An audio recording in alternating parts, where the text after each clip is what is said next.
আসসালামু আলাইকুম রহমতুল্লাহি ওবরকাতুহু। সম্মানিত দর্শক, 2026 সনের জুলাই মাসে মাঝামাঝি সময় ভিডিওটি করছি। এবছর যখন জুলাই মাসে এলো তখন বাংলাদেশে জুলাই নিয়ে নানা রকম যাকে বলে পক্ষ বিপক্ষ, ইতিবাচক নেতিবাচক প্রচার এবং প্রপাগান্ডা শুরু হলো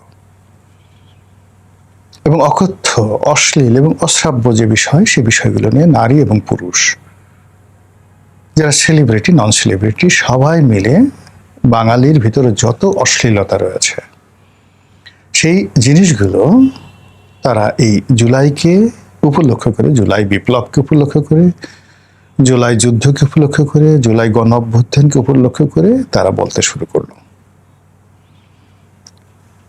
এবং এরই মধ্যে এখন জুলাইয়ের যারা মূলত স্টেক হোল্ডার,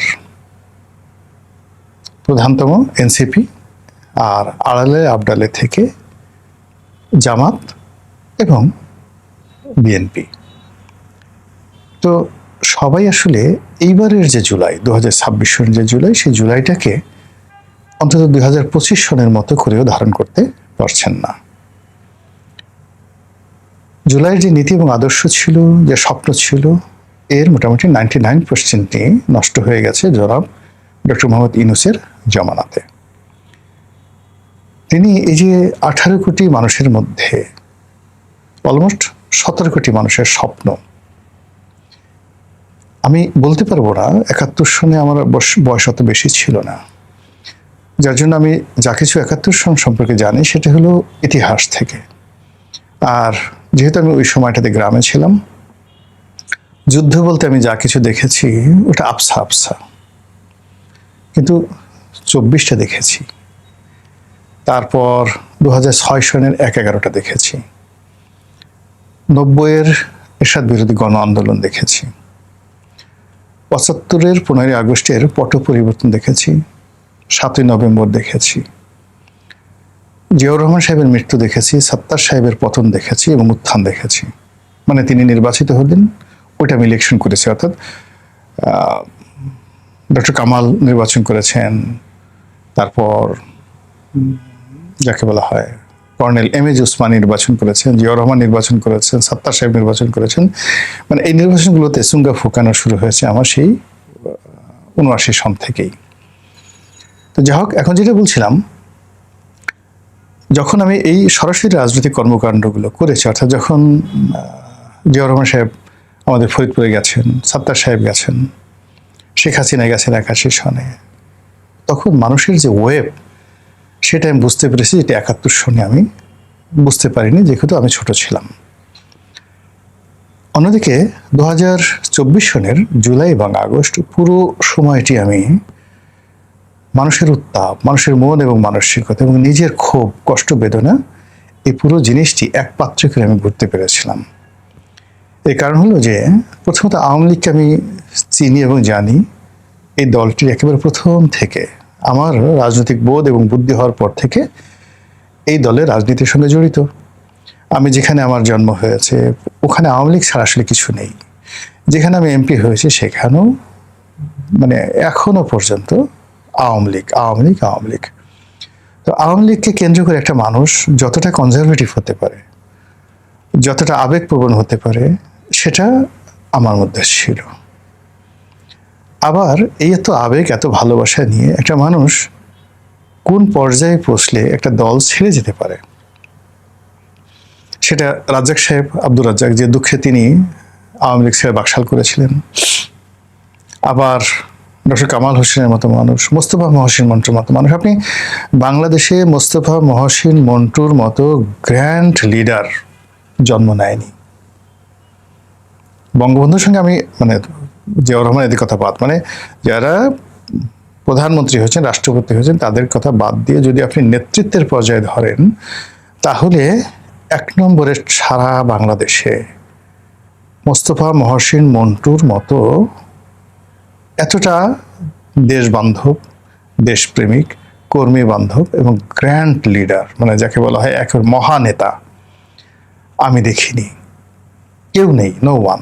এখন তো প্রশ্নই আসে না, তার একটা আঙ্গুলের সমান যোগ্যতা অন্য কোনো নেতার নেই। সেই মানুষটি আওয়ামী লীগ ছেড়ে চলে গেছে। আপনি ডক্টর কামালের মতো মানুষ আপনি কল্পনা করতে পারবেন না, ইটস এ মহিরুহু। এই মানুষগুলো আওয়ামী লীগ থেকে বের হয়ে গেছে। তো যারা বের হয়ে গেছে, হেমায়েতুল্লাহ আলমগীর মতো মানুষ যারা এই নেত্রীর জন্য জীবন দিয়েছেন, ফজলুর রহমান সাহেবের মতো মানুষ, হাবিবুর রহমান হাবিবের মতো মানুষ, তারপরে বাহলুল মজনু চুন্নু সাহেবের মতো মানুষ, আক্তারুল জামানের মতো মানুষ, বহু সংখ্যক মানুষ যারা এই আওয়ামী লীগ থেকে হয় দূরে সরে গেছে বা আওয়ামী লীগ ত্যাগ করে চলে আসছে। আমাদের এক আত্মীয় ভাঙ্গাতে শামসুদ্দিন মোল্লা, ভাঙ্গা মানে ফরিদপুরের রাজনীতিতে আপনারা জানবেন বঙ্গবন্ধুর খুব ঘনিষ্ঠ বন্ধু শামসুদ্দিন মোল্লা। আমার আর এক আত্মীয় আব্দুল হামিদ চৌধুরী। তো আব্দুল হামিদ চৌধুরী বঙ্গবন্ধুর জীবদ্দশায় তার থেকে দূরে ছিলেন। পরে এসে মানে জিয়াউর রহমান যখন আসলেন তখন তিনি রাষ্ট্রদূত হয়েছিলেন, 1954 তিনি এমপি হয়েছিলেন। আবার শামসুদ্দিন মোল্লা সাহেবের ছেলে শাহরিয়ার রুমি আমাদের আত্মীয়, তিনিও মানে ভাঙ্গার ক্ষেত্রে তাকে বলা হতো এত জনপ্রিয় নেতা ভাঙ্গাতে আর ছিল না। সেই মানুষটি আওয়ামী লীগ ছেড়ে বিএনপিতে চলে গেছিল। তো সেই দিক থেকে এই যে বেদনাগুলো, সেই বেদনাগুলো আমার মধ্যে ছিল। আমি সেখান থেকে বিএনপিতে চলে এসেছিলাম এদের মতো, অর্থাৎ আওয়ামী লীগকে ভালোবেসেছি, বিএনপিকে দেখেছি। আর বিএনপিতে যাওয়ার কারণে আওয়ামী লীগের রাষ্ট্র ক্ষমতা প্রয়োগ করে আওয়ামী লীগের সাবেক নেতাদের উপরে যে জুলুম এবং অত্যাচার, আমার জানা মতে গত সেই 96 থেকে, আওয়ামী লীগ তো প্রথম ক্ষমতা আসলো 96 সনে, তখন থেকে রাষ্ট্র ক্ষমতাকে ব্যবহার করে যে জুলুম অত্যাচার করা হয়েছে সবচেয়ে বেশি করা হয়েছে আমার উপরে। ব্যবসা বাণিজ্য, বাড়ি ঘর, পরিবার, সংসার সব তছনছ করে দেওয়া হয়েছে। তো বোঝার চেষ্টা করুন যে আওয়ামী লীগকে আমি কিভাবে জানি এবং চিনি। এই ক্ষোভ, এই বেদনা পুরো 2024 সনের জুলাই মাসে ছিল এবং সেগুলো নিয়ে আমি রাজপথে ছিলাম।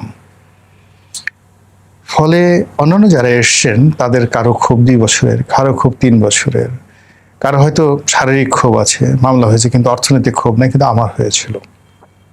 আমার যে কম্পোজিট, আমার সব কিছু ক্ষয়ক্ষতি হয়েছিল। তো সেগুলো নিয়ে আমি রাজপথে ঘুরে বেরিয়েছিলাম জুলাইতে। আর যখন সেই জুলাই বিপ্লবটা হলো, কিচ্ছু চাইনি। At that day I was the happiest man in the world. August মাসের 5 তারিখে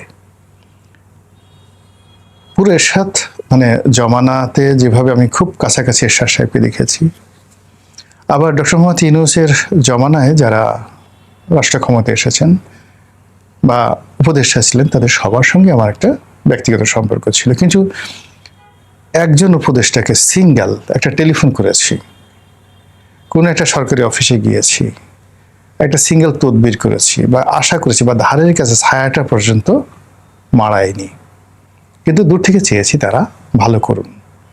কিন্তু 1 সপ্তাহের মধ্যে আমি যখন বুঝে গেলাম যে তারা ভালো করবে না, তখন তাদেরকে এড়িয়ে চলেছি এবং যতটা সম্ভব সম্মানজনক সমালোচনা করেছি। তো তখন থেকে যারা দেখলাম যে এই যে যারা রাজপথে ছিলেন না, যারা ব্যক্তিগতভাবে কম্পোজিট ওয়েতে ক্ষতিগ্রস্ত ছিলেন না, যাদের কোনো রাজনৈতিক অ্যাম্বিশন ছিল না, নেতৃত্বের গুণাবলী ছিল না, সেই সকল মানুষ যখন ক্ষমতা এসে গেলেন, তখন এই জুলাইকে মর্যাদা দেওয়া, একে সম্মান জানানো, একে আপহোল্ড করা এবং একে প্রোডাক্টিভ ওয়েতে এই জাতির জন্য একটা হেরিটেজ তৈরি করা, এই কাজটি তারা করতে পারেননি।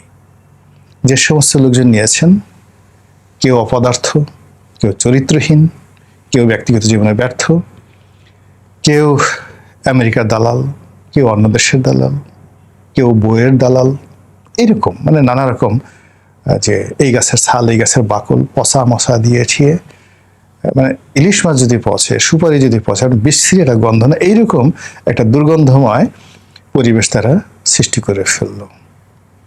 এর ফলে কি হলো, যে জুলাই, সে জুলাইয়ের যে একটা ঔদার্যতা ছিল, মহত্ব ছিল, সুদূর প্রসারী একটা ইতিহাস ছিল, এটা সম্পূর্ণ নষ্ট হয়ে গেল। শুরুতে যেটা বলছিলাম যে আমি অনেকগুলো রাজনৈতিক পট পরিবর্তন 75 থেকে একেবারে সেই আজকের দিন পর্যন্ত দেখে আসছি, কিন্তু জুলাই বিপ্লবে মানুষের যে অংশগ্রহণ ছিল, মানুষের যে আশীর্বাদ ছিল, এখানে যারা জুলাই বিপ্লবী ছিলেন তাদের প্রতি মানুষের আনকন্ডিশনাল একটা সমর্থন ছিল, ইনক্লুডিং ডক্টর মোহাম্মদ ইউনূস, নাহিদ, হাসনাত থেকে শুরু করে সবার মধ্যে।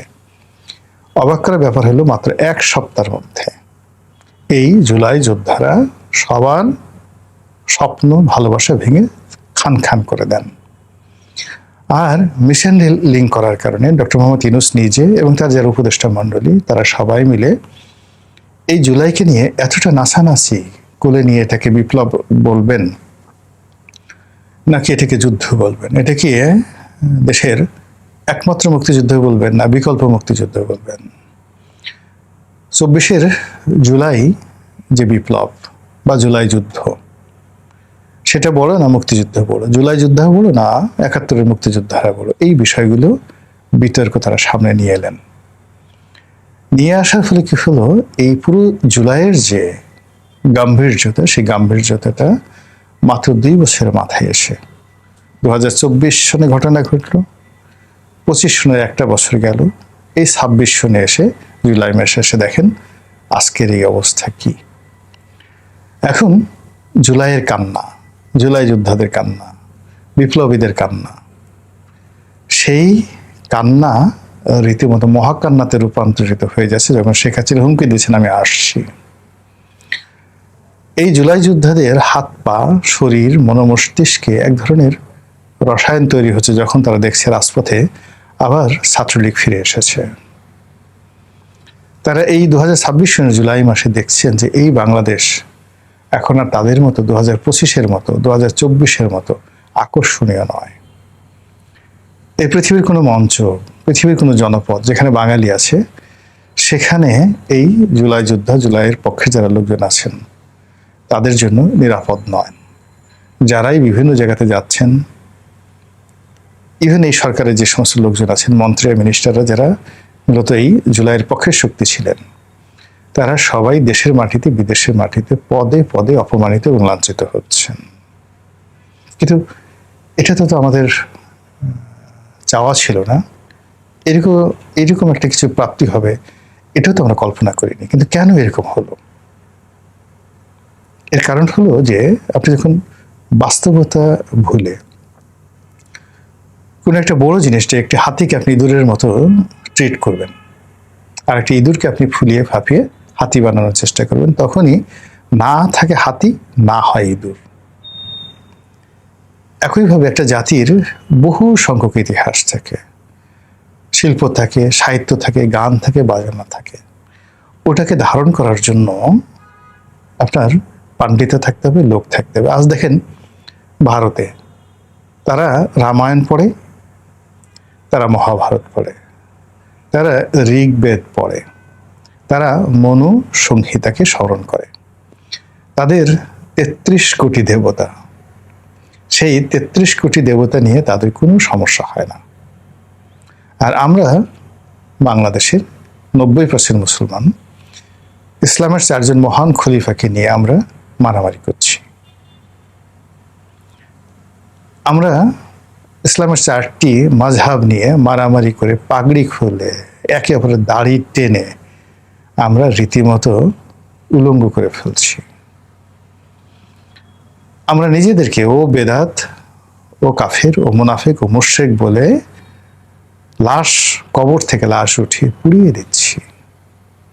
এরকম একটি অশান্ত সমাজ, অশান্ত রাষ্ট্র, যেখানে বুদ্ধিবৃত্তিক লেভেলে আমাদের দার্শনিক নেই, আমাদের কবি নেই, আমাদের সাহিত্যিক নেই, আমাদের বাউল নেই, সব মরে গেছে। এখন যারা আছে সেটা হলো টিপ্পা দে, টিপ্পা দে, টিপ্পা দে, খামচি দেবো, খামচি দেবো, খামচি দেবো, আয় আয় আয় আয়, অমুক সিডিআই, অমুক ডিডিআই, এই যে জিনিসগুলো, যে কালচার, গালি ছাড়া কাউকে যদি বলা হয় অমুক ড্যাশের পুত, কিরে, মানে আপনি ফেসবুকে দেখবেন কারোর পছন্দ হলে কিরে অমুকের পুত, খয়কারে খা, কিরে অমুকের পুত, কেমন আছিস, কিরে, মানে মানে আপনার বাজে শব্দ এবং বাজে গালি ছাড়া, যেখানে যৌনতা আছে, যেখানে মানুষের বিষ্ঠা আছে, যেখানে দুর্গন্ধ আছে, এই বিষয়গুলোকে, যেগুলো কাপড়ের নিচে থাকে, মাটির নিচে থাকে, লুকায়িত অবস্থায় থাকে, এই বিষয়গুলো আমরা এখন গালে, মুখে, চোখে যেভাবে আমরা সেন্ট মাখি, ক্রিম মাখি, এইভাবে মেখে আমরা এই জুলাই মাসে ঘুরে বেড়াচ্ছি এবং একে অপরকে দুর্গন্ধযুক্ত করে ফেলছি। আর এইভাবে যদি হয় তাহলে আগামীতে এ জাতি হয়তো আর কোনো অন্যায়ের প্রতিবাদ করতে পারবে না, মানুষ ভয় পাবে। মহান আল্লাহ আমাদের সবাইকে হেদায়েত দান করুন এবং হেফাজত করুন। আসসালামু আলাইকুম ওয়া রাহমাতুল্লাহি ওয়া বারাকাতুহু।